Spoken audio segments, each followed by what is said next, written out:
Shalom! Você está no podcast Exegese e Exposição. Exegese on demand para você. Aqui é o Davidson Bignon. Eu sou mestre em Ciências da Religião, professor de Exegese Bíblica no seminário, pastor congregacional e também publisher editorial. Eu ajudo pastores e líderes cristãos a fazer estudos bíblicos na igreja sem ter problemas com interpretações erradas. Então, se você está pensando em compreender a sua Bíblia com segurança, não deixe de assistir a mais episódios como este aqui. Muito bem, então assine o canal, acione o sininho, curta, comente e também compartilhe. Você poderá me dar uma força me ajudando a ampliar o alcance com os estudos bíblicos de qualidade na internet.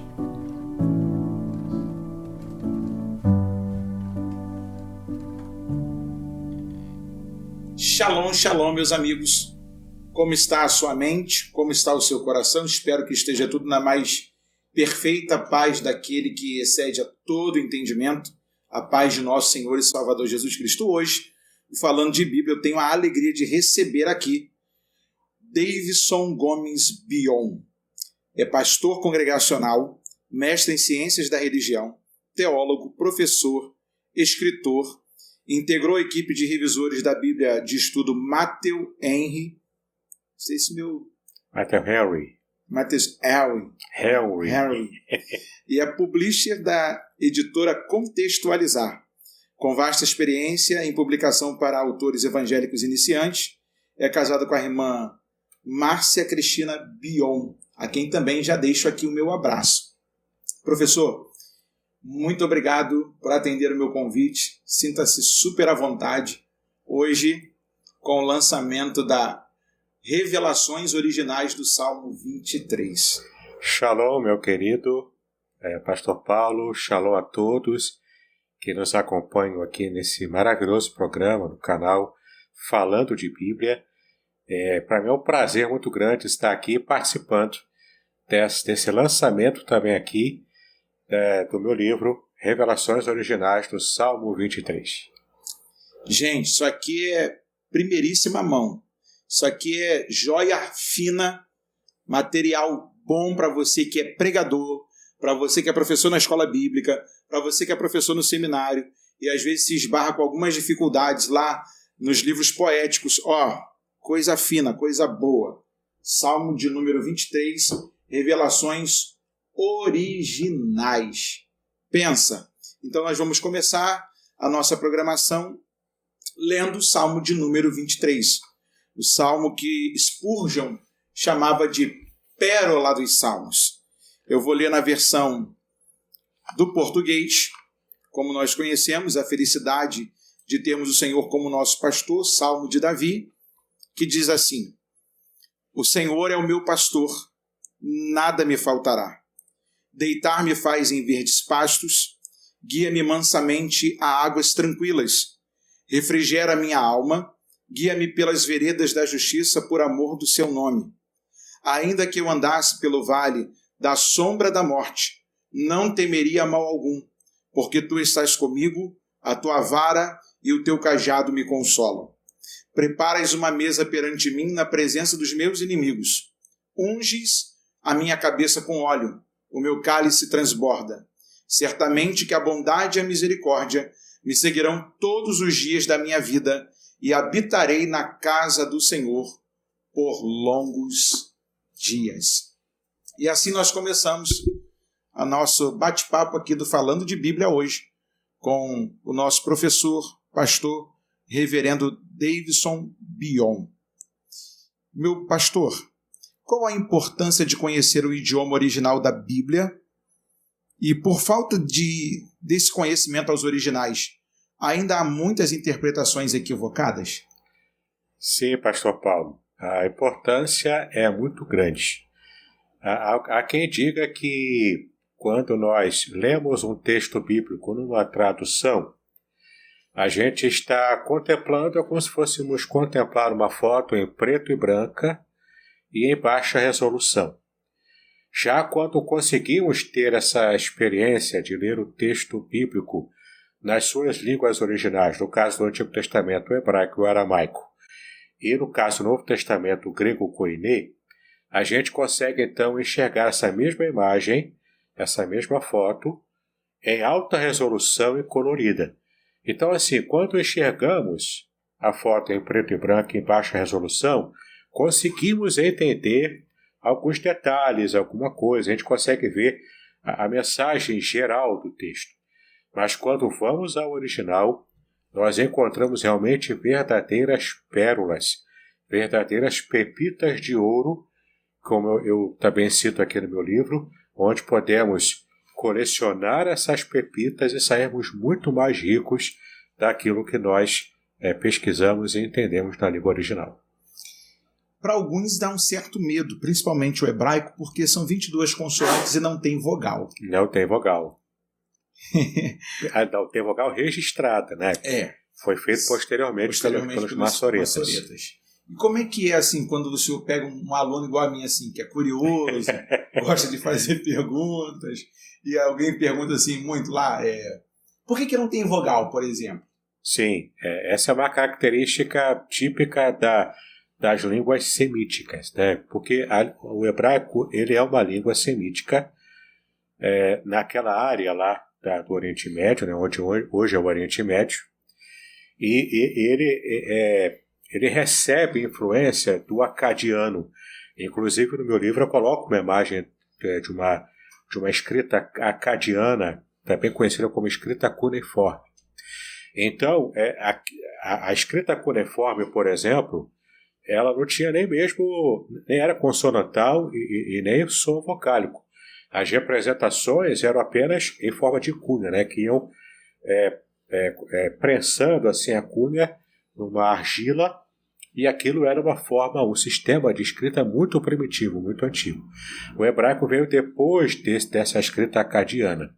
E a língua hebraica recebe influência do fenício, recebe influência desse mesmo acadiano, e ela foi aos poucos se transformando também. A língua hebraica começa como uma língua de representação pictórica, onde você faz como se fossem os hieróglifos egípcios, que você representa uma ideia com um desenho. Era assim, por exemplo, com a letra Aleph no hebraico, que é a primeira letra do alfabeto, que representava a cabeça de um boi. E ela tinha toda uma representação com respeito a isso, e ela foi evoluindo nesse paleo-hebraico, o hebraico clássico, o antigo, foi evoluindo, e hoje temos o alfabeto hebraico, como ele disse, com as 22 consoantes, sem nenhuma vogal a princípio. Mais tarde, na Idade Média, os maçoretas criaram o sistema vocálico chamado de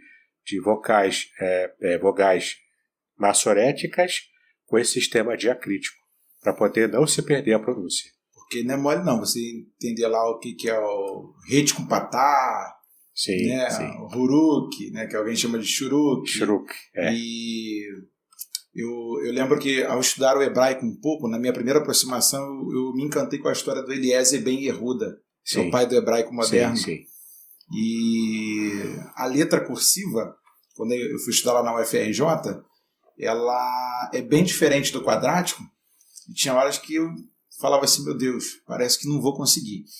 E eu acredito que muitos dos pregadores, ou pelo menos alguns que desejam um pouco mais da Bíblia, ao esbarrar com o hebraico, ele sente essa dificuldade. E como é que a gente consegue driblar essa dificuldade idiomática? Porque a gente está tão acostumado com o português, porque foi uma língua que a gente ouve toda hora, está ali com a gente, e despertar um novo idioma. Como é que é a sua experiência com o hebraico? Compartilha com a gente.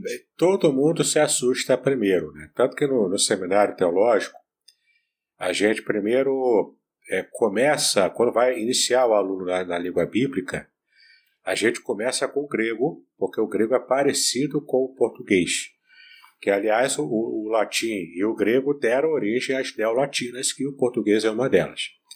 Então, assusta menos, né, o aluno. Ele vai se habituando ao grego, Aí depois, quando está mais ou menos terminando o grego 2, né, o segundo período de grego, então iniciamos o hebraico. Aí o susto é menor. Porque o hebraico ele é todo escrito de modo diferente. Ele é da direita para a esquerda e a leitura é em zigue-zague.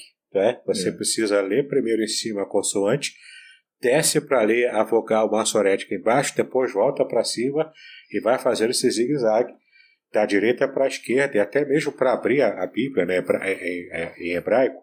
A Bíblia hebraica é daqui para cá, né? Começa no que para nós, na nossa experiência de leitura, seria o final, ou a capa final do livro, mas é aqui que começa... O famoso de trás para frente. De trás para frente, é assim que começa a Bíblia hebraica. Gente, estar com um professor é sempre uma alegria muito grande, porque eu lembro que no dia que eu o conheci através do pastor Ronald, e foi uma das pessoas que me incentivou a procurar o senhor para trazer aqui no podcast, eu agradeço a indicação dele sempre, porque a gente raramente está assim com pessoas que conhecem um pouco mais, né? E são tão simples para entendimento igual o senhor, e eu fico encantado, porque às vezes algo que na minha cabeça é tão difícil, você consegue transparecer num cuidado facilitar, e facilita para quem está aprendendo. Eu acredito que alguns professores tenham essa dificuldade de facilitar para o aluno, mesmo porque o aluno às vezes é preguiçoso. Se demora, ele quer sempre tudo mastigado. Isso. E tendo essa perspectiva, professor, qual é o estilo de pregação que o senhor julga ser mais eficaz? Como pastor, o senhor pode dar a sua opinião, ou como pregador, sinta-se à vontade. E eu sempre exponho aqui a questão expositiva, a temática e a textual. Sim. Vamos falar um pouquinho então de cada uma, né? Para poder situar à vontade. Quem está nos acompanhando aqui, né? Às vezes tem muitos pregadores leigos que pregam, né? Tem o costume de pregar nas igrejas, ou então entregam uma palavra para a igreja, mas tem um pouco de dificuldade para entender esses tipos de sermão que o pastor Paulo está se referindo. Então tem o tipo de sermão temático, o tipo de sermão textual e o expositivo. Eu já adianto que eu considero o tipo de sermão expositivo mais abrangente e o que alimenta melhor o rebanho. Mas isso não quer dizer que ele seja o único válido. Você pode usar, por exemplo, o temático, cujo sermão ele é totalmente baseado no tema, como o próprio nome diz. Então você escolhe um tema, por exemplo, a fé, não é? Um tema geral, fé. Aí você cria um título para esse tema e vai basear cada ponto do seu sermão. Você vai usar um texto bíblico ou até mais para poder fundamentar, porque a base dele é o tema. No sermão textual, como o próprio nome diz, as divisões do seu sermão ela está completamente focada no texto bíblico. E o sermão textual ele é uma porção menor, que no estudo da hermenêutica e da exegese, a hermenêutica é a arte de interpretar a Bíblia. E a hermenêutica e a exegese é uma ferramenta da hermenêutica, ou seja, é o uso desse estudo nas línguas originais e algumas perguntas chaves que você faz ao texto para você poder cavar profundamente e tirar do texto bíblico o ensinamento para você poder passar para a igreja. Então, nesse trabalho de hermenêutica e exegese, nós chamamos uma porção específica do estudo da hermenêutica, nós chamamos de perícope, que é uma porção com início, meio e fim, uma porção completa, onde você vai trabalhar a exegese e a hermenêutica dessa porção. Então, a perícope de um sermão textual, ela é menor, ela é um trecho de um capítulo, um grupo, né, de versículos que tenha o seu pequeno contexto ali. Agora, o sermão expositivo ele é muito parecido com o sermão textual, porque você também vai tirar totalmente do texto bíblico todas as partes do sermão. Mas a diferença está na abrangência. O sermão expositivo ele pode abranger um capítulo inteiro e até mesmo um livro inteiro. Não é raro acontecer de um sermão expositivo ser pregado em forma de série. Então, começa a primeira parte do sermão, depois, em outro domingo, em outro culto, faz outro sermão, seguindo a sequência, né? Era muito comum esse tipo de pregação antigamente, que era o sermão expositivo pregado em série. Então, como eu disse, eu considero o sermão expositivo o que melhor alimenta o rebanho, porque é Bíblia na veia, né? Bíblia direto lá, sem muita invenção do pregador. Né? O congregacionalismo, onde o senhor faz parte, qual é o sermão que vocês mais pregam lá? Geralmente é o sermão expositivo mesmo. Mas, de vez em quando, a gente também intercala, né? Usa um temático para dar uma aliviada também. Né? Porque o temático ele é um pouco mais... É porque o movimento pentecostal que eu faço parte ele é mais complicado. É mais temático, né? É mais temático. É. Tanto é que a gente tem problemas, justamente no Salmo 23, de ouvir pessoas falando assim: o Senhor é o meu pastor, nada me faltará. Aí o cara vai lá e fala: não vai faltar luta, não vai faltar problema, não vai faltar dificuldade. A igreja, Aí, porque o brasileiro, ele tem aquela coisa da dificuldade, né? Sim. Do sofrimento, parece que gosta. Só que ele esquece que a continuidade do Salmo, a perícope do texto, como o senhor bem disse, diz que tem pastos verdejantes, tem águas tranquilas. É só coisa boa. Tem refrigério para a alma. Aí o cara chega lá e fala: não, porque meu irmão, olha para esse irmão que está do teu lado, diga para ele assim: não vai faltar problema. E os irmãos, eu fico assim, caramba, cara. Tem alguns atropelamentos textuais que eu fico assim, meu Deus, o autor do texto deve estar se revirando no túmulo. Foge muito do que está no texto. O temático, por ser mais livre, ele corre esse risco. Corre. Certo? E geralmente você percebe esse risco a bastante exemplos, né, de pregações assim. Eu não gosto de falar, mas tem que falar. Eu acredito que por muita gente só se debruçar pelo temático hoje, existem tantas invenções que eu vou chamar de indulgências modernas no movimento pentecostal e neopentecostal por conta da falta do debruçar para estudar o texto. O cara olha lá, entendeu de uma forma maluca, vou colocar assim bem grosseiro, ele chuta para frente e bota a igreja para fazer: vamos fazer 7 semanas, 20 dias de propósito e vai embora. E isso acaba por, como é que eu diria? Por estragar o rebanho. Aí quando o camarada ouve um Hernandes Dias Lopes, que é expositivo, ouve um pastor congregacional, os caras falam assim: não é? Tudo diferente lá da minha igreja. Não está acostumado, né? Não está acostumado. Aí chama a gente de gelado, porque fala que a gente é frio. É muito preso ao texto, fica muito preso ali. E aí os caras falam assim: não, porque você tem que ter uma coisa no texto. Eu falei: mas gente, quando você expõe o texto, você tem as riquezas do próprio texto. Isso. Não precisa ter uma nova revelação no texto, porque Deus não vai dar uma nova revelação no texto. O texto já está lá. Quer ver um exemplo? Sim. No Salmo 23 mesmo.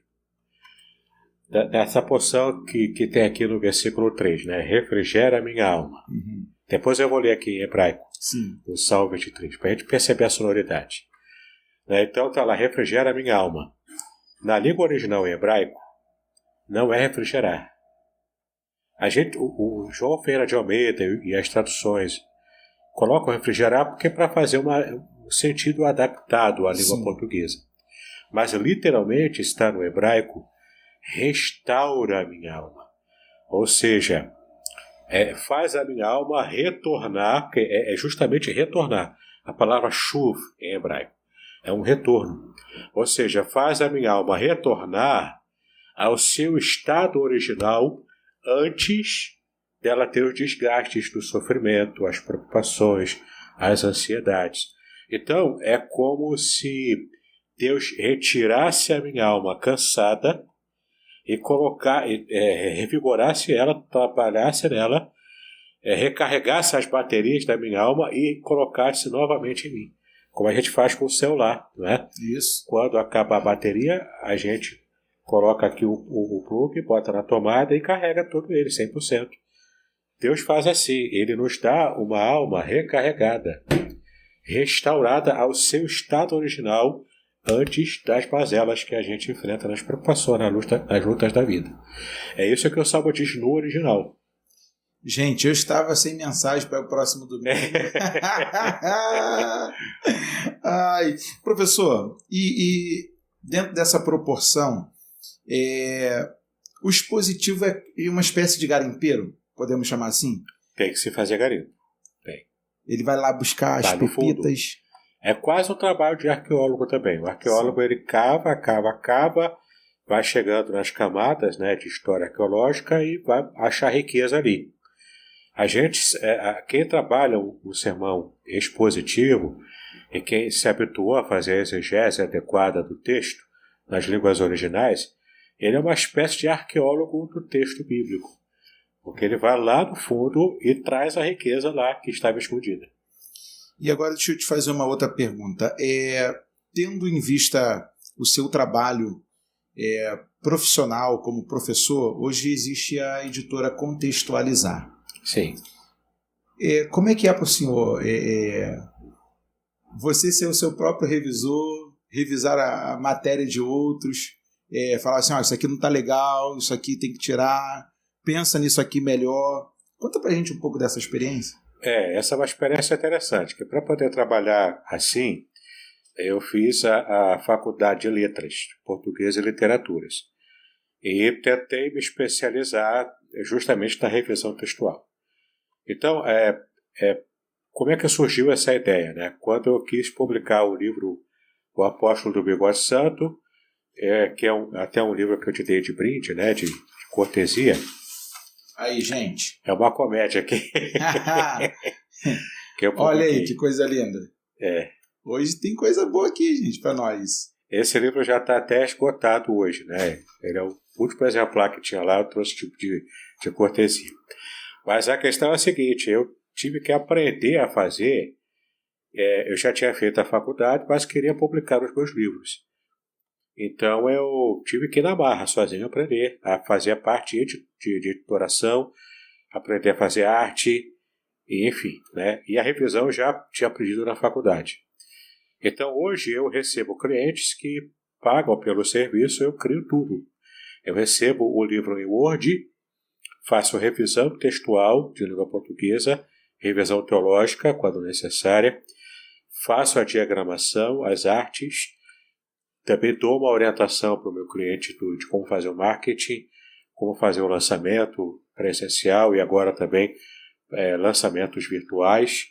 Tudo isso eu também dou orientação. E é uma experiência interessante porque você recebe texto de tudo quanto é jeito. Uma vez eu recebi o texto todo copiado à mão. E a pessoa querendo que eu digitasse aquilo tudo e trabalhasse para a pessoa. Aí eu falei, olha, minha irmã, me desculpa, mas esse trabalho eu não faço. A gente recebe já o texto digitado, no Word mesmo, e a gente entrega tudo pronto. Né? A gente vai produzir o livro todo inteirinho. Mas esse trabalho de digitação, ou a irmã faz, ou então contrata alguém para fazer, e depois envia o livro digitado.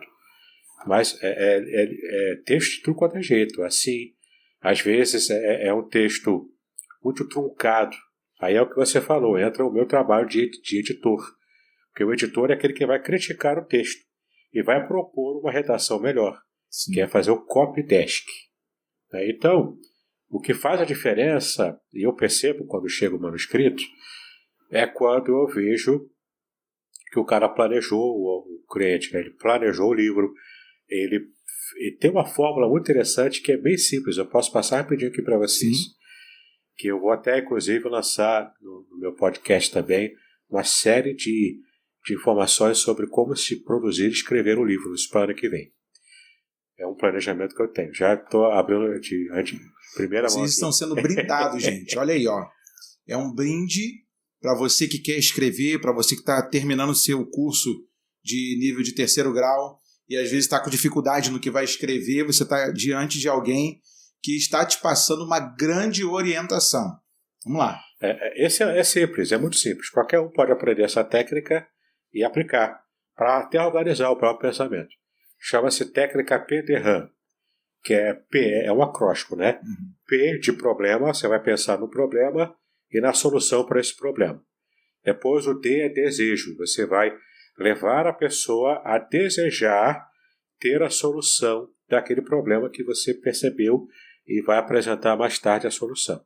Então você fala sobre um problema qualquer que a pessoa tem, fala do desejo que essa pessoa pode ter de ver esse problema resolvido, Depois, a parte do H, né, que é o H de história, onde você vai contar a sua experiência, a sua história, resolvendo o problema que você já identificou para o seu público leitor. Depois vem o A de aplicação, ou seja, você vai aplicar propriamente a solução que você descobriu e vai explicar ponto por ponto como resolver o problema lá do início. E por fim, a parte M, que é a parte final da técnica, que é a motivação.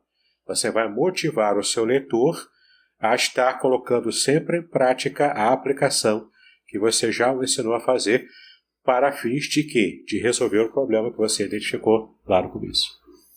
Então você já está aí, com um pensamento nas mãos do que você vai fazer, não vai titubear mais, não vai ficar cocheando se faz ou se não faz.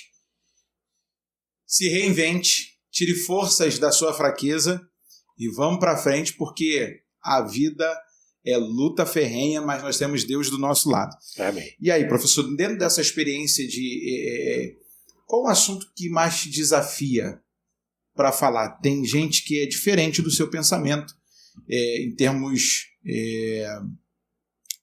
como eu diria, da pregação expositiva. Como é que é transformar, de repente, uma mensagem temática num livro? Não é difícil. Não é difícil. É usar essa regrinha? Essa é uma forma, é uma técnica, né? Uma forma de você fazer. Mas é claro, vai depender do preparo do autor, né?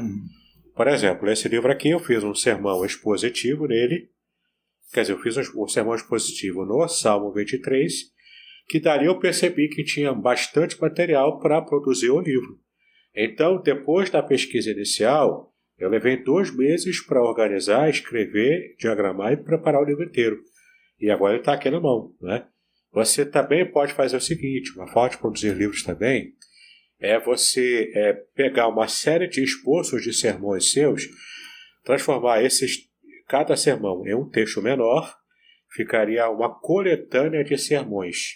Tipo O Cheiro das Águas. O Cheiro das Águas foi exatamente isso, foi uma coletânea de sermões. E cada sermão é um capítulo, você organiza, tenta achar uma espinha dorsal, para você dali tirar dessa espinha dorsal o título do livro, né, e todo aquele tema, né, mais assim abrangente, e você tem o livro inteiro ali, que você pode lançar também. Então, gente, vocês estão vendo aí aonde que eu vou fazer o negócio, né? Eu tenho aqui, no Falando de Bíblia, uma interação com os nossos seguidores. E de vez em quando vem umas perguntas que são quentes. Eu estou separando 12 delas para começar a escrever. Isso, é só escrever o que você já gravou, dar uma melhoradazinha lá no texto. Contextualizar, vou montar uma parceria forte agora. Olha aí, gente. Olha que benção. E aí, professor, uma outra pergunta é: como surge o livro que está sendo lançado? Como é que isso percebe o tema, a necessidade do assunto, sobre as revelações originais do Salmo 23? Exatamente por causa dessa época de pandemia, né?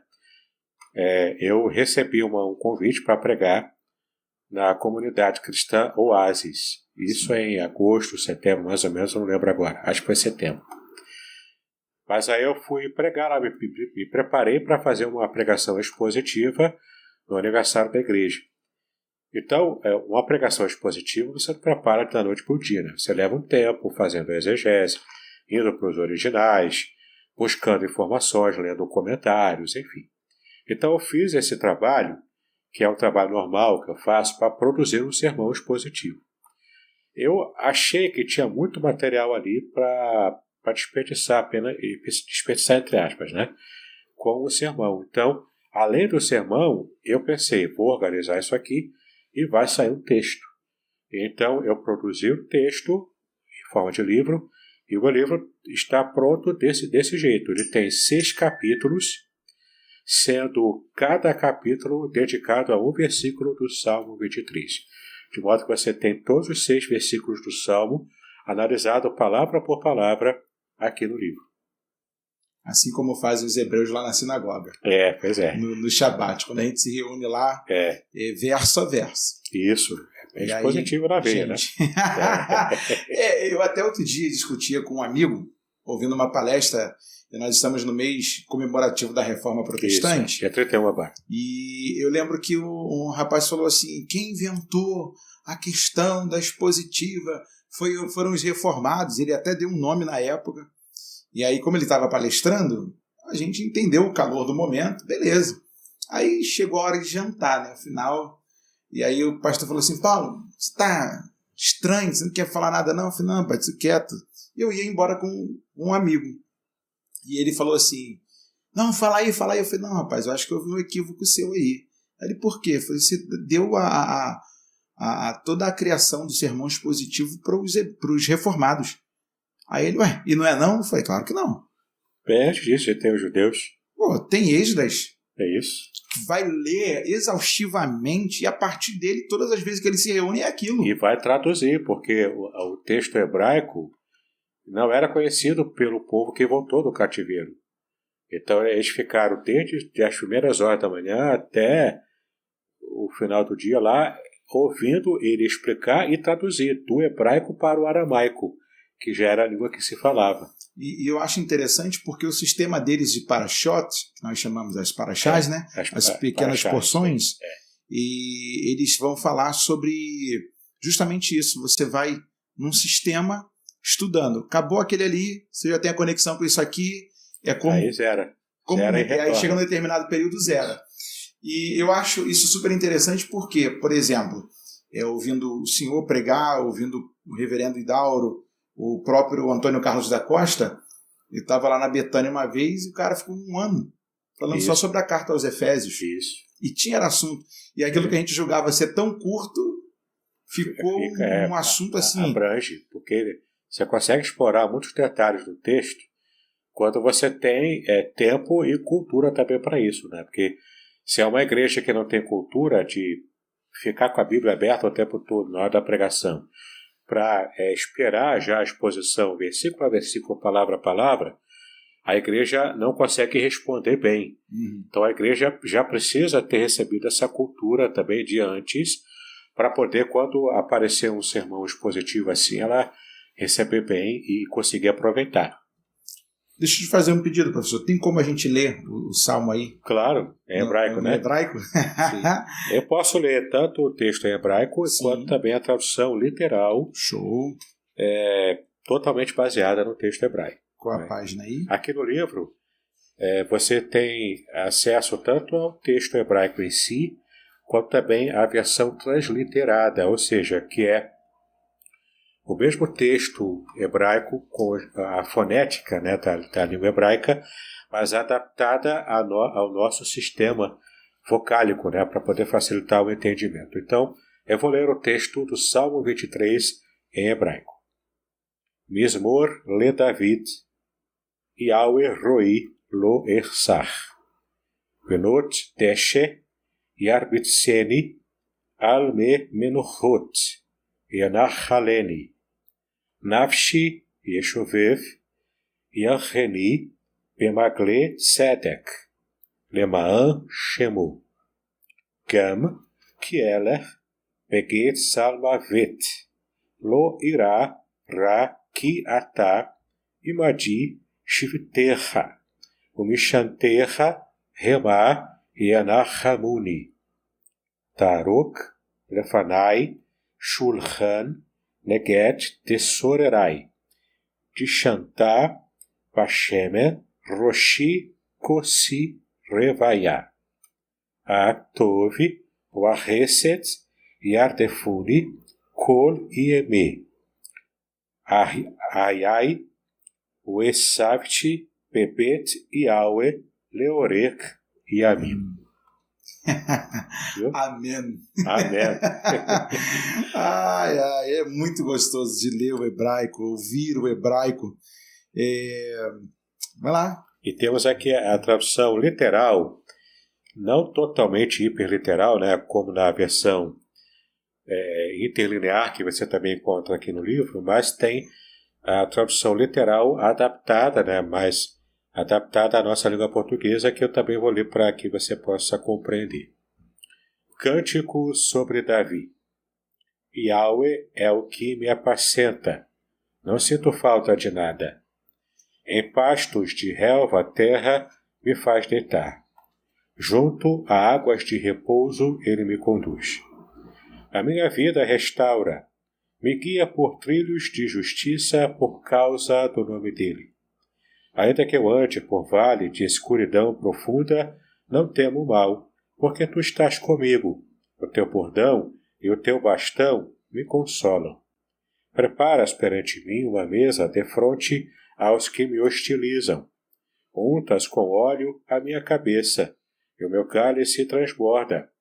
Certamente bem e benevolência me seguem todos os dias da minha vida, e retornarei à casa de Yahweh por uma longa duração de dias.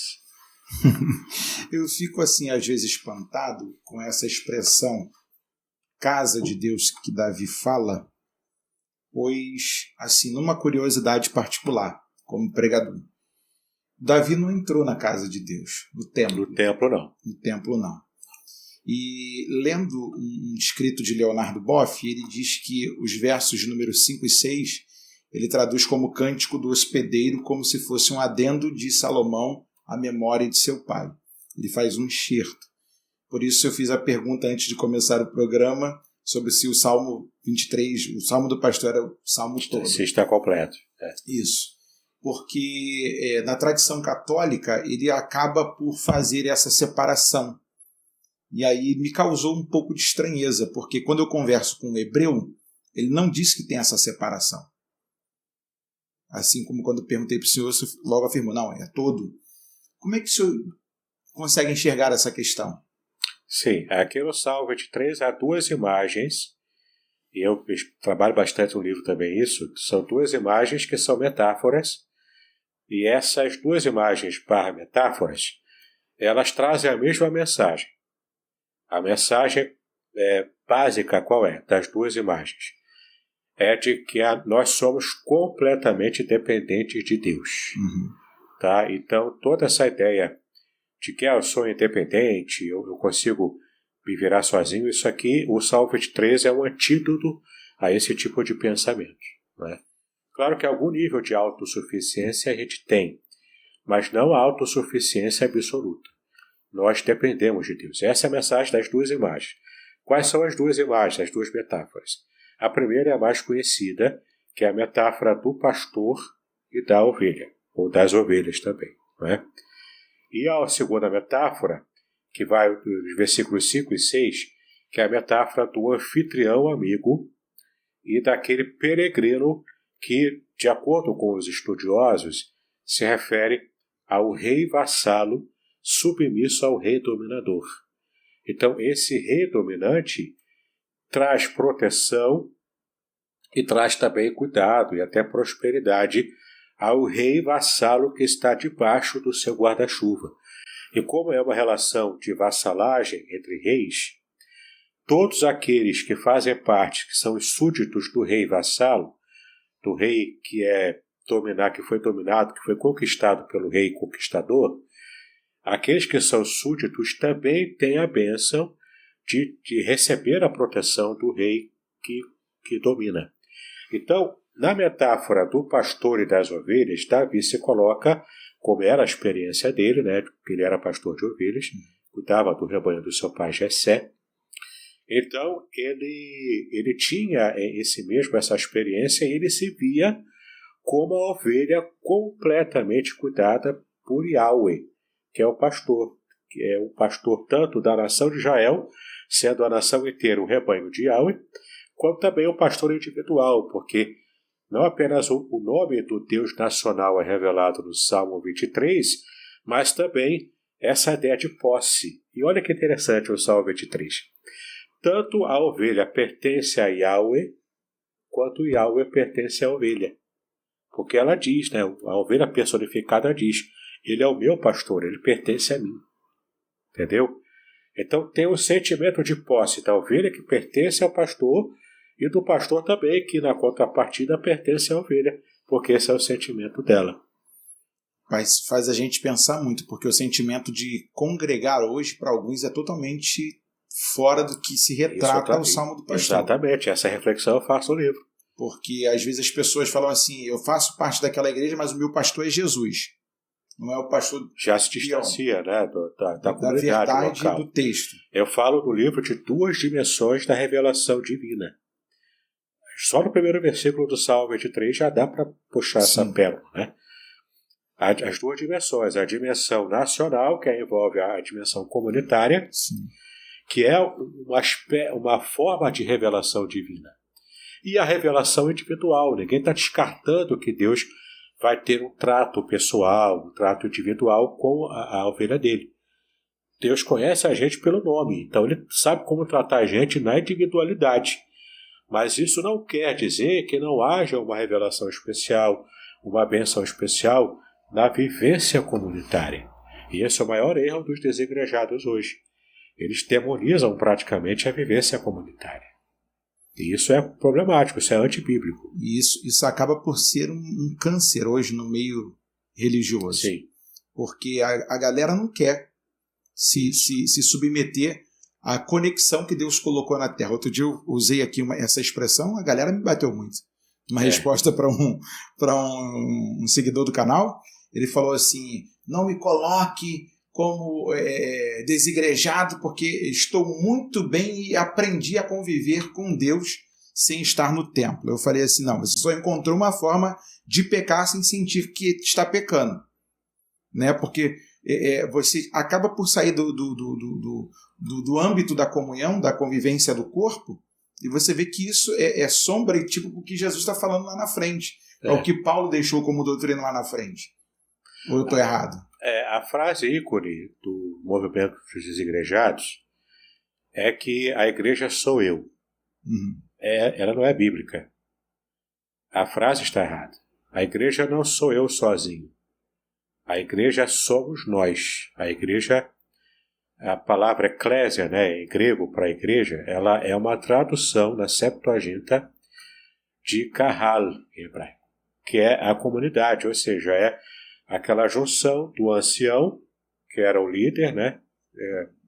Pela idade, pela cultura judaica também, essa era a ideia, era o ancião como líder, que estava coordenando e até julgando, dependendo do caso, e fazendo com que a comunidade em si, dos judeus, vivesse de modo coeso. E ali Deus se revelava na ação do ancião, na ação da nação de Israel, enquanto esse corpo unido é a Kahal. Quando Cristo diz, né, que lá em Mateus 16, que ele estaria fundando a igreja e as portas do inferno não prevaleceriam contra ela, ali ele provavelmente falou em aramaico, que era a língua que ele falava, mas o livro foi escrito em grego, o evangelho foi escrito em grego. Mas ali está uma situação interessante, porque a concepção cultural daquilo que Jesus falou quando ele fundou a igreja eu vou fundar a minha comunidade. O que ele tinha em mente era a comunidade judaica, era a Kahal, lá da cultura judaica antiga. Então eu vou fundar a minha Kahal, a minha comunidade. Né? Essa comunidade aqui, dos que creem em mim, vão mudar a história do mundo. E é contra ela que as forças da morte, as forças do inferno, do Hades, não prevalecerão. Gente, isso é aula boa aqui. Para você que prega, para você que dá aula na escola bíblica, aproveita a oportunidade. Podcast Exegese e Exposição. Exegese on demand para você.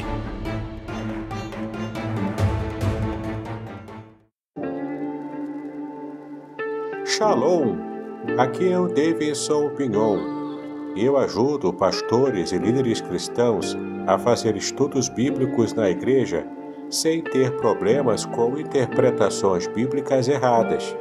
Então, se você está pensando em compreender a sua Bíblia com segurança, não deixe de assistir a mais conteúdos como este aqui neste canal. Então, queridos, hoje estou recebendo o reverendo Bion, que é da Igreja Congregacional do Brasil, aqui em Niterói, no Barreto em específico, né? Professor também de seminário, escritor, e hoje a gente está falando das revelações originais do Salmo 23. Salutar para você que ama a leitura dos Salmos. O os Salmos ele tem sempre uma pérola nova para a gente, né? As pessoas têm mania de dizer que o pregador que prega nos Salmos não está sem mensagem. Quantas vezes eu ouvi isso? E eu lembro que alguns púlpitos as pessoas olham e falam assim, descaradamente, está sem mensagem. Aí quando você começa a falar quem são seus autores, por que ele é considerado poético, por que ele está na galeria poética do Antigo Testamentário, o que acontece naquela trama hebraísta, os caras falam assim, eu nunca pensei nessa perspectiva. Eu falei, tu que não estudou, está dizendo que eu estou sem mensagem. E como é que é o desafio de você escrever justamente numa porção poética? Sim, o desafio é você entender a poesia hebraica. Porque a poesia hebraica é diferente da poesia em português, né? A poesia brasileira portuguesa, né? A gente prioriza, tem também a métrica, que é aquele ritmo, métrica, mas a gente prioriza a rima. Batatinha quanto nasce, esparrama pelo chão. Isso aí. Na verdade, espalha a rama pelo chão, não é? Aí criança pequenininha faz xixi no colchão. A gente sempre prioriza a rima. Mas a poesia hebraica não prioriza a rima, nem existe rima. Tem algumas questões de familiaridade fonética no próprio texto hebraico. Mas o que se prioriza na poesia hebraica chama-se paralelismo. Aí temos o paralelismo de ideias e o paralelismo de palavras. E esse paralelismo de palavras, ele tem a assonância, ele tem algumas semelhanças fonéticas que dão esse efeito que parece rima, mas não é propriamente rima, não é? É apenas uma aproximação fonética. Então, quando você faz o paralelismo, você consegue entender isso, você consegue entender a riqueza do que está no Salmo. Então, tem o paralelismo de ideias, né? Tem o paralelismo sintético, que você coloca duas ideias parecidas, uma reforçando a outra, e tem o paralelismo antitético, que trabalha com a antítese, onde você trabalha as ideias opostas. Então, no paralelismo antitético, é o justo e o ímpio em contraste. Quando você faz o contraste, você reforça a ideia que você quer falar sobre o justo, no caso. E o paralelismo sintético, ele faz o reforço repetindo, em outras palavras, o que já foi dito antes. Então, o justo ele é firme. Aí depois, no outro verso, diz, aquele que teme ao Senhor permanece como a rocha. Então, diz a mesma coisa, só que com palavras diferentes. Entendeu? Dentro disso, a outra pergunta que eu faço, senhor, a cultura hebraica é valorizada pelos que estudam a Bíblia ou muitos a desprezam? Depende. Há um grupo hoje que está tendo esse movimento no meio evangélico de restauração e valorização da língua hebraica. Alguns chegam até aí beber demais na fonte e acabam entrando por caminhos que o judaísmo já entrou, e aqui eu particularmente tenho dificuldade com esse caminho, que é o caminho do lado esotérico da língua hebraica. O pessoal gosta muito de usar Kabbalah. Kabbalah, né? Então, Kabbalah. Fica buscando a parte mística da linguagem. Esse caminho eu prefiro não trilhar. Que ele vai chegar a algumas conclusões. Por exemplo, alguns que defendem a Kabbalah acabam falando também de reencarnação. Sim. E falam de situações assim que eu não consigo encontrar respaldo bíblico, não é, para poder seguir por esse caminho. Eu até li um livro do Kaplutz que fala sobre o caminho eterno da alma. Sim. E ele fala sobre reencarnação. Ele diz que Adão reencarnou em Abraão. É uma história meio maluca, né? E a questão da prática de falar com os mortos, ele trata sobre essas questões também. Até aquele folclore judaico antigo, né? Daquele monstro, né, que fazem. Esqueci agora o nome. Do feminino? Da Lilith, não?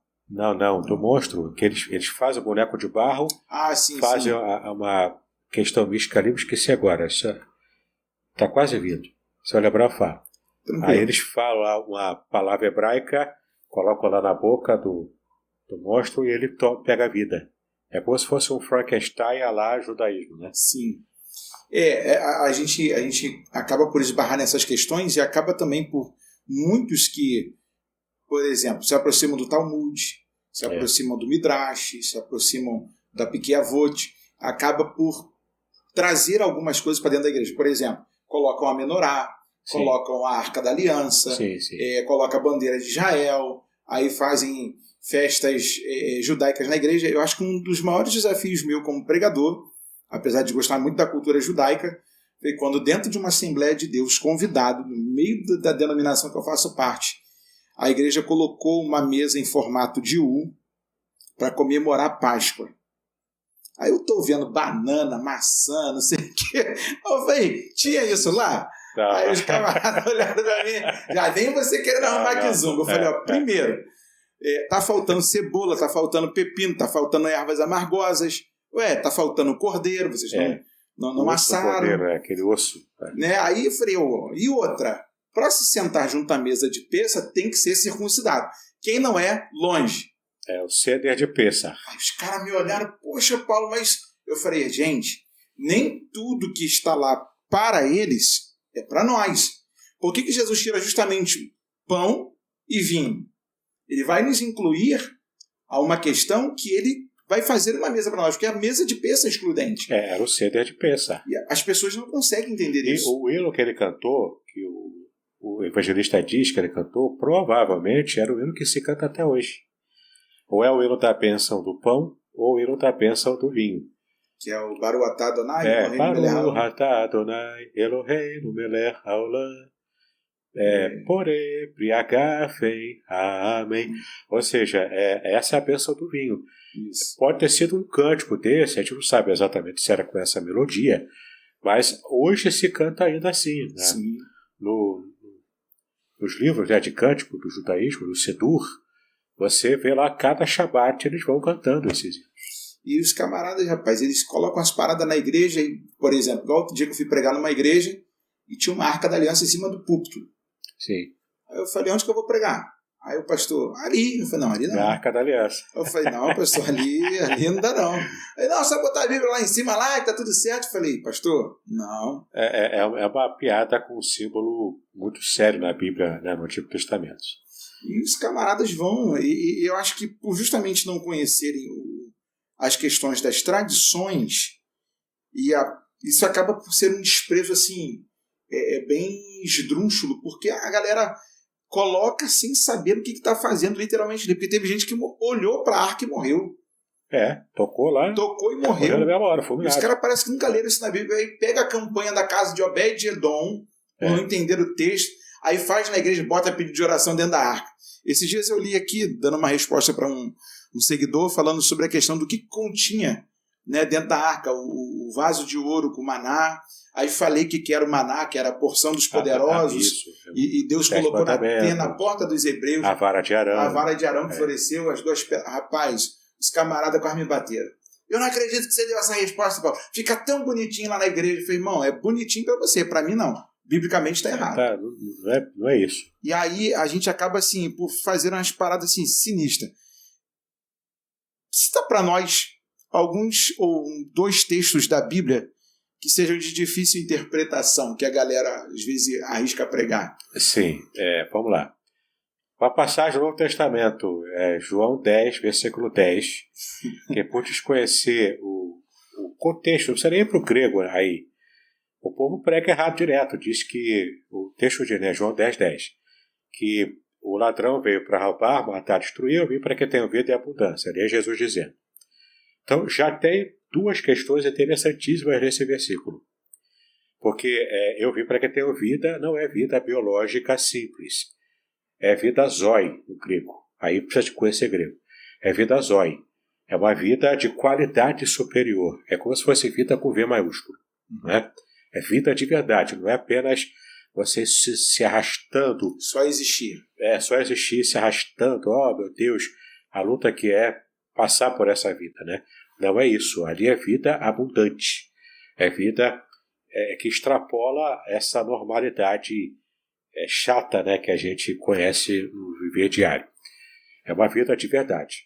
E além disso, a palavra que aparece ali depois é perisson, em grego, que é uma vida que extrapola a experiência daqui da Terra também.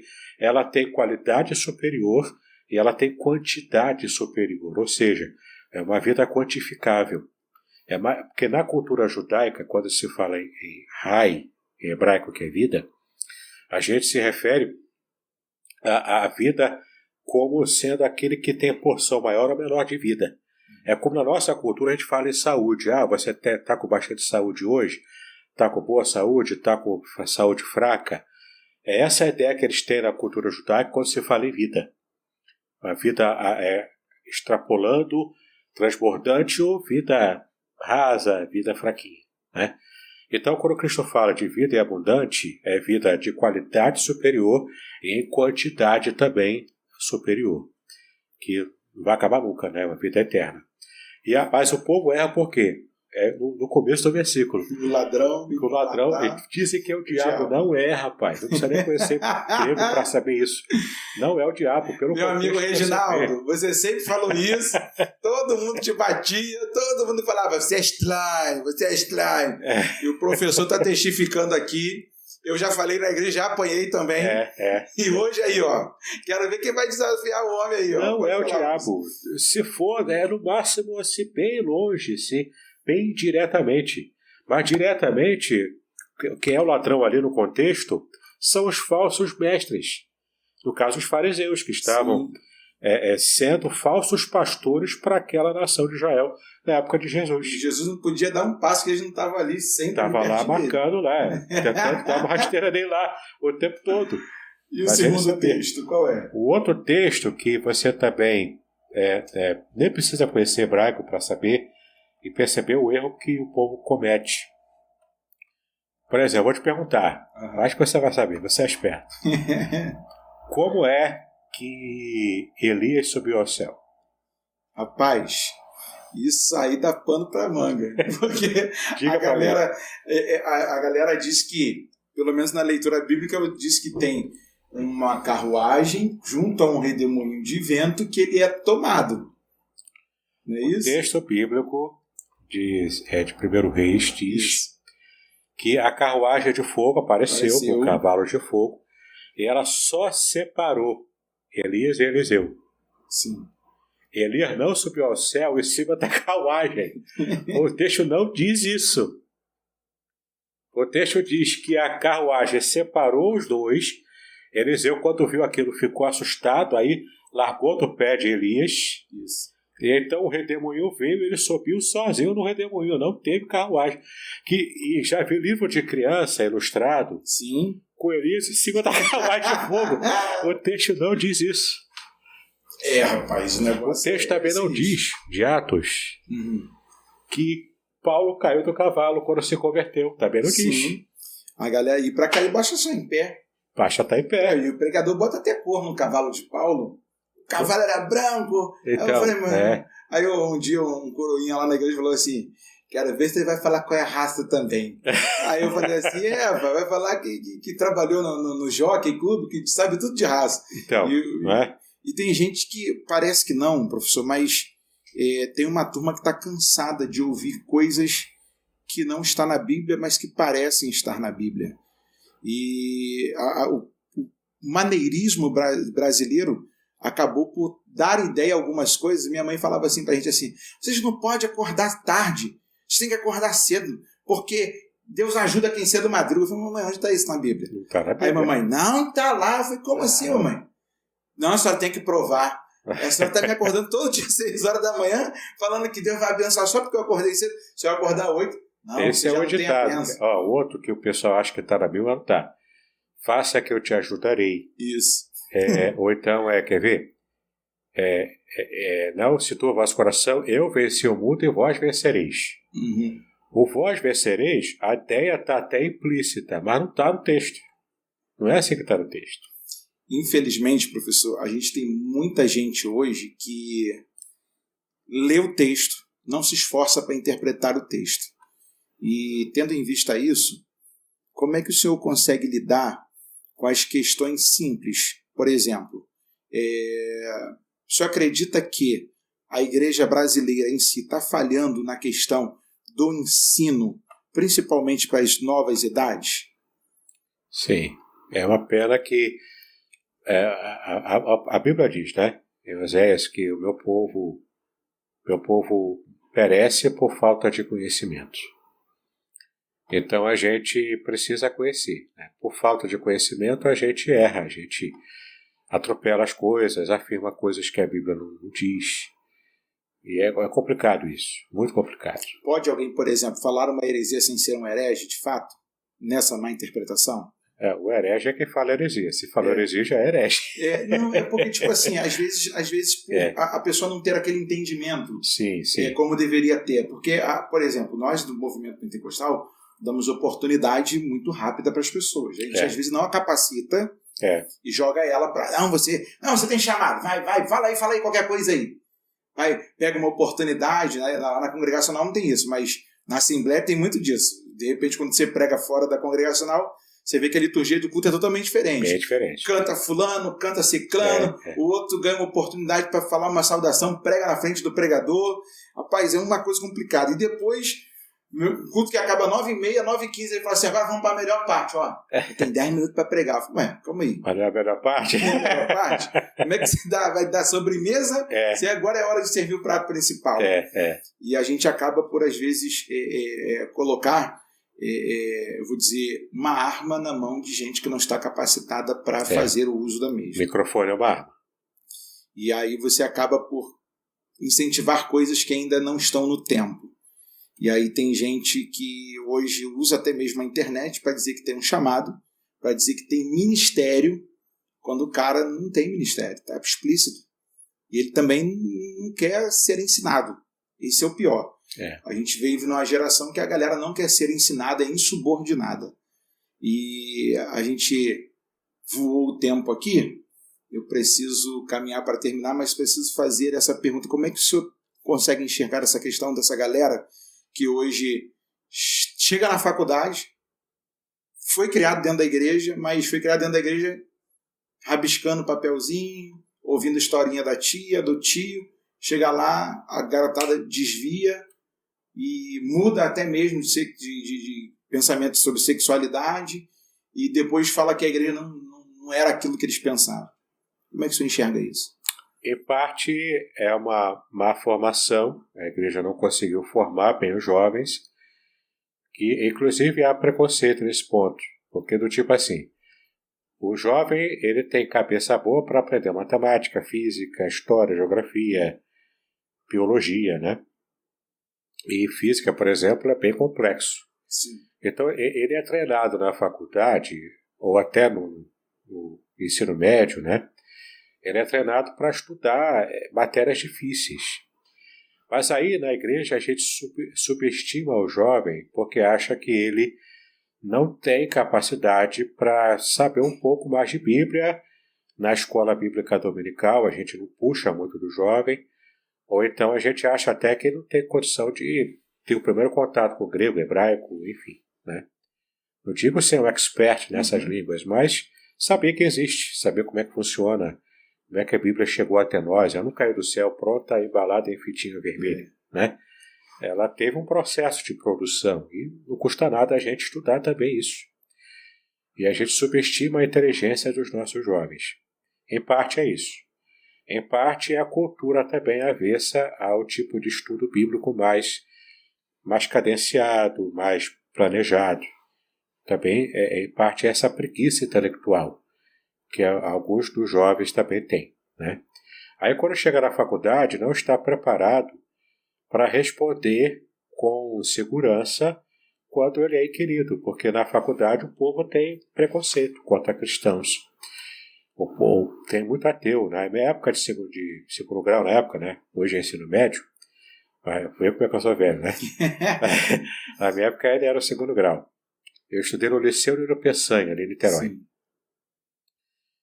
Eu tinha um professor de física que era ateu. Mas eu me lembro como se fosse hoje. Eu sentei assim em cima da carteira, na hora do intervalo, do recreio lá, e falando, evangelizando os meus colegas. Aí meus colegas fizeram uma meia-lua assim em volta de mim, eu em cima da carteira, falando de Bíblia para eles. Eu sempre levava a minha Bíblia para a escola. Aí de repente chega o professor, que era ateu, confesso, e vê aquele povo me ouvindo, aí o povo se dispersa, eu também saio da carteira e sento no meu lugar lá para a aula. Aí ele falou, não, parou por quê? Pode continuar, isso também é aula. Aí ele falou, ele era ateu, entendeu?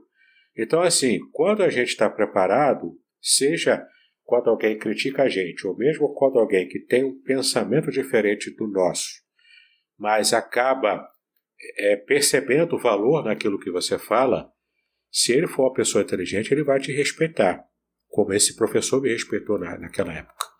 Hoje em dia eu não sei se teria esse respeito, né? Porque hoje o tempo mudou muito. Ainda mais o esquerdismo dentro de algumas escolas que só eles têm a vez, só eles têm vantagem, só eles sabem, só eles são os donos isso é uma casa de maribondo. Gente, chegamos ao final desse nosso bate-papo, o tempo voou e dentro em breve vocês verão aqui mais uma vez o professor Bion. Eu vou marcar outra data com ele, que para mim é um prazer muito grande poder recebê-lo aqui. O Falando de Bíblia, ele é interdenominacional. Eu, apesar de ser assembleiano, me dou muito bem com congregacionais, com batistas, gente de comunidade, tem essa harmonia pela palavra. Já aprendi muita coisa aqui. Domingão próximo, irmão.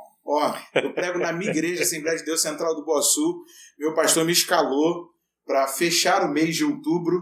Eu já tenho mensagem com mais conteúdo, com novos apontamentos, porque conversar, irmão, com gente que se esmera pelo ensino é sempre isso, é sempre um grande aprendizado. Professor, muito obrigado por estar aqui com a gente. Se for possível, eu gostaria de falar para você que está acompanhando a gente aqui, que se você gosta de ouvir o podcast, de participar aqui dos vídeos do Falando de Bíblia, eu também tenho um podcast que você pode ouvir no seu agregador preferido ou no canal do YouTube também. O podcast é Exegese e Exposição. Tem canal do Telegram com materiais para você baixar e usar nos seus estudos. Tem também um grupo específico do Hotmart Sparkle. E o mais interessante que você vai gostar, é um brinde que eu quero dar para você. Você que está me ouvindo aqui, você pode participar de 2 cursos gratuitos e ainda tirar no final um diploma, um certificado de conclusão desse curso. O primeiro curso é o de Estudo Bíblico Indutivo. Você vai aprender de modo simples a ler a Bíblia e interpretar por você mesmo. Ele é de graça. Eu vou enviar para o pastor Paulo o link para você entrar e participar desse curso gratuito. E o outro curso é o curso também sobre homilética, sobre pregação. A arte de você pregar a palavra de Deus com uma técnica baseada no outro livro que eu tenho também. Então, eu quero oferecer para você de graça. E lá no meu site, www.contextualizar.com.br, você tem vários e-books gratuitos que você pode baixar também, todo de minha autoria. Então, gente, você não pode ficar de fora. O pastor Bion, ele também trabalha com a editora Contextualizar. Eu não posso deixar de falar isso aqui. Você que quer colocar aquele seu material para fora, você que quer deixar o seu material com uma capa bonita, excelente diagramação, e ter também ele fazendo o prefácio do seu livro, gente, isso é coisa boa demais. Não deixa de estar em contato, não. Fala o número aí de contato, professor. Sim, meu contato é 021, aqui no Rio de Janeiro, 998 58 5402. 021 998 58 5402.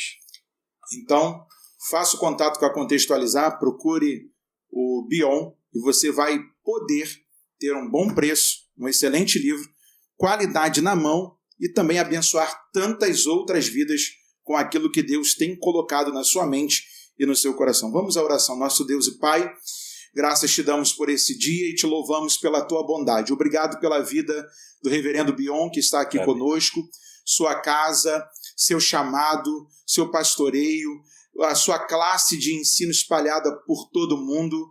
Pai, te pedimos, continue iluminando a mente do teu filho, colocando, Senhor, as pérolas da tua palavra diante dos teus olhos, descortinando tudo aquilo que o Senhor tem para descortinar, para com a vida do teu filho, para as questões do ensino. Seja a tua mão sobre ele, ó Pai, realizando as tuas boas obras, Amém. As coisas extraordinárias que o Senhor separou para a vida e o ministério do teu filho. Amém. Obrigado pela vida desse meu irmão que está nos acompanhando no canal nesta hora.